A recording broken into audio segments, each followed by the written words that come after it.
Hey, I'm Alex, and you're listening to The Accountant. This is my first episode, and it's got a lot of math.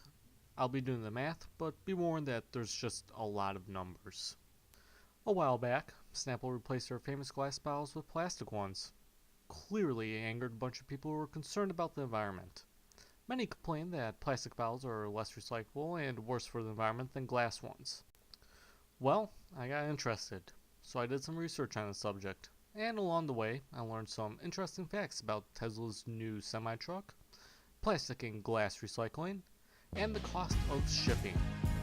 So, let's begin.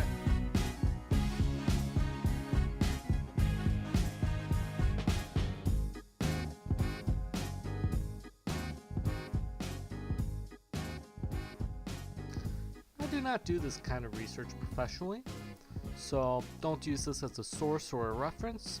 Use this as a guide to further your thinking. I challenge you to find flaws in my logic so I can fix it in the future. There are three subjects that we will take a look at. First, it's the cost of shipping the bottles. And, because I'm already doing the math, I'll compare a Tesla to a Kenworth. Second, the size and the weight of the Snapple bottles and how they fit on a pallet and then a trailer.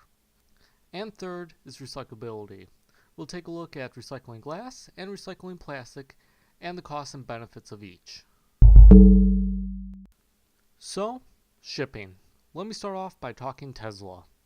I'm not a fan of Teslas, as many are not a fan of BMWs.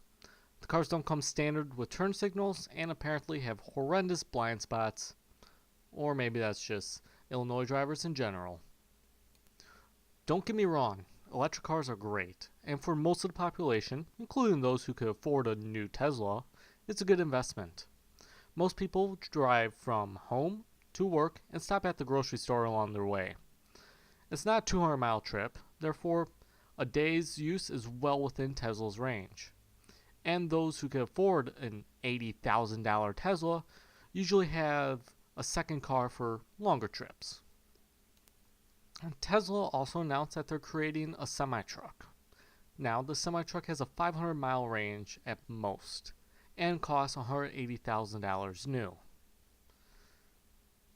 In the world of semis, that is a bit pricey, and unfortunately, I don't know enough about semis to be completely accurate on regarding what will be a sufficient competitor, but you can buy a brand new sleeper cab Kenworth for $150,000. I don't exactly know if that's a good deal or comparable, but a large part of it is due to not even knowing how the inside of a Tesla really is. But let's say you get a diesel semi for the same price as a Tesla. Semi trucks come with two 125-gallon tanks, totaling to 240 gallons of usable fuel, and at about 6 miles per gallon, you average about 1,400 miles of range. Let's say a Tesla truck and a diesel truck both leave a Snapple plant in Chicago, Illinois at hour 0, and they both head to Denver, Colorado. And let's say we live in a perfect world where there's no traffic and both trucks travel at exactly 70 miles an hour. From city center to city center, that's 1,004 miles. But to make it easy, let's just go 1,000 miles. A truck driver is only legally allowed to drive 11 hours a day, and there's a 30-minute break between. But for the sake of simplicity, we'll just cut out the 30-minute break.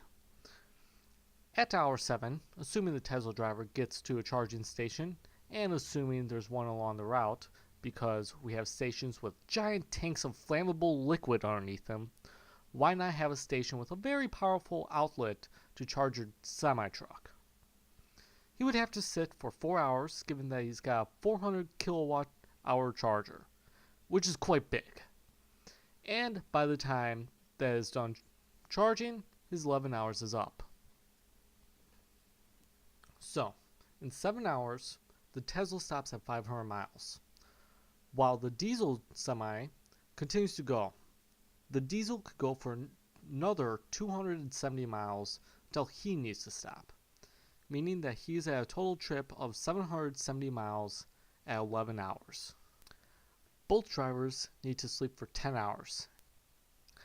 At hour 22, both drivers will leave their oversight rest areas and finish their trip. The diesel driver will arrive at hour 25 and then load up and head back to Chicago, making it more than halfway before his shift ends. The Tesla driver will have to have his batteries die right when he pulls into the depot at hour 29.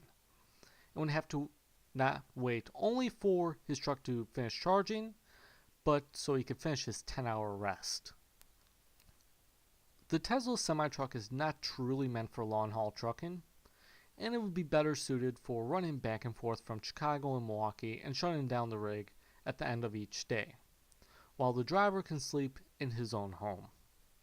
And when I break everything down, I'm quite impressed on what the truck can do.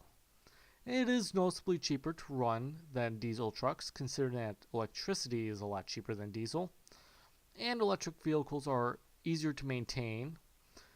And if the Tesla was about to get the range up to 1,000 miles, and designated charging stations were built into truck stops, range would not be an issue for companies that run the same routes every day, considering that the driver still needs to sleep. Plus, the Tesla has self-driving capabilities, as does Volvo, and I'm sure self-driving will create an interesting transition in how trucking companies operate. So now we finally get to Snapple bottles, more specifically the size. I found a forum that talked about how many bottles you could fit in a box and a pallet, and I'm not quite sure if these numbers are correct. I weighed both a plastic and a glass bottle. A plastic bottle is 2 ounces or 1/8 of a pound, and a glass Snapple bottle is 8.32 ounces or slightly more than half a pound. A glass Snapple bottle, if filled with 16 ounces of Snapple, would weigh 24.32 ounces, while a plastic one will weigh 20 ounces exactly. A pallet of glass bottles would have 96 12-packs, totaling to 1,152 bottles of Snapple. Times that by 24.32 ounces, that would make it 28,016.64 ounces, and we're going to convert that into pounds because we want a more workable number, and we're adding 45 pounds for the pallet, and you have 1,796 pounds. That is one pallet full of glass Snapple bottles, while a pallet of plastic bottles could fit 120 cases on the pallet, making 1,440 bottles or 1,845 pounds for the pallet. If that sounds like a lot of numbers, imagine trying to read that. But anyway, although a plastic bottle pallet does weigh more, you also get an extra 288 bottles on said pallet.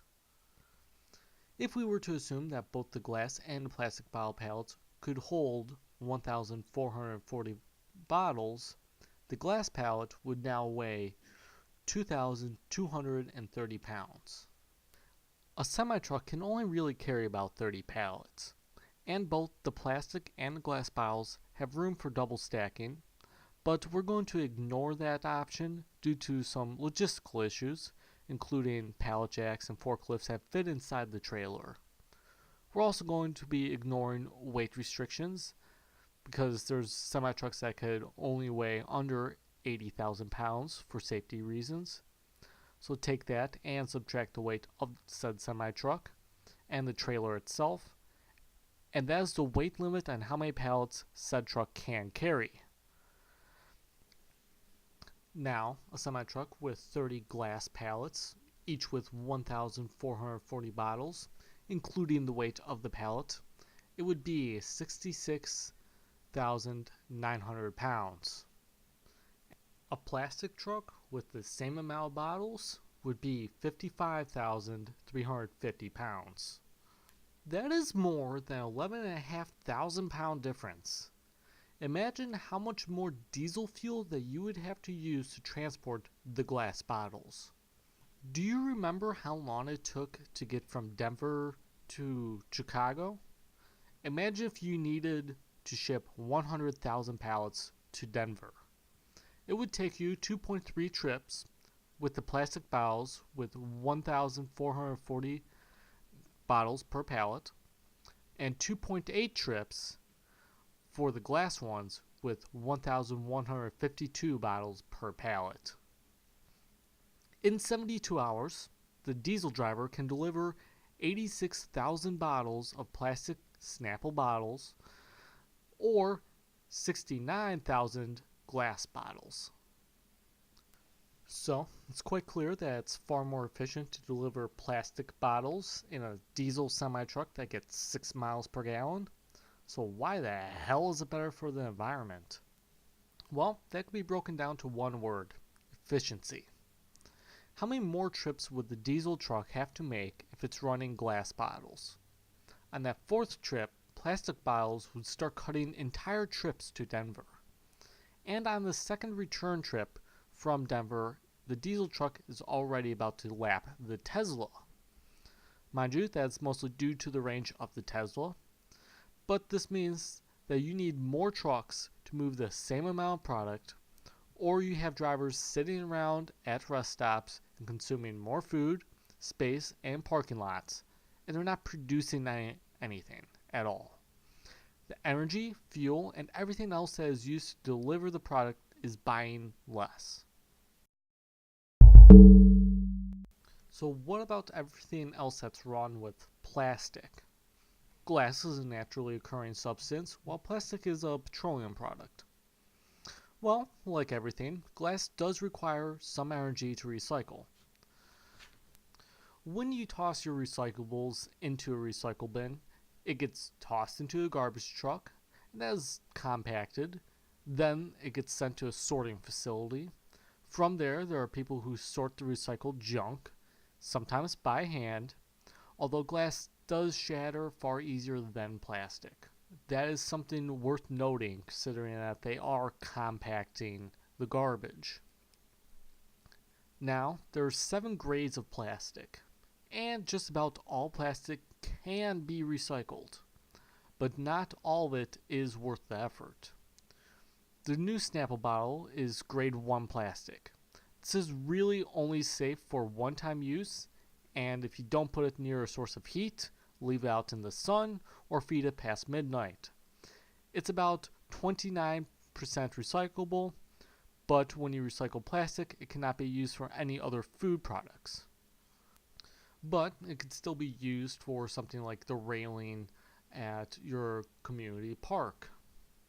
There's also about 7 grades of glass, and to my understanding, they are all recyclable, but they also provide no significant harm to the environment if tossed in a landfill.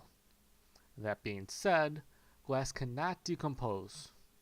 Technically, it will take 1 million years to decompose, but that is a guess. Also, don't throw out that glass bottle out the window. Wildlife or children may get hurt by the glass bottle. And just because it's not toxic does not mean it's not harmful for the environment.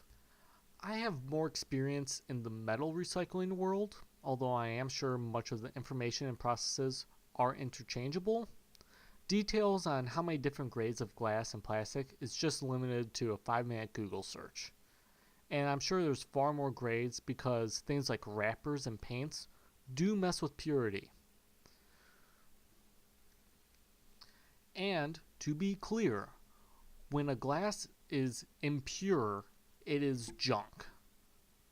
So what we do have is that glass is heavier, takes up more room, and is very difficult to recycle.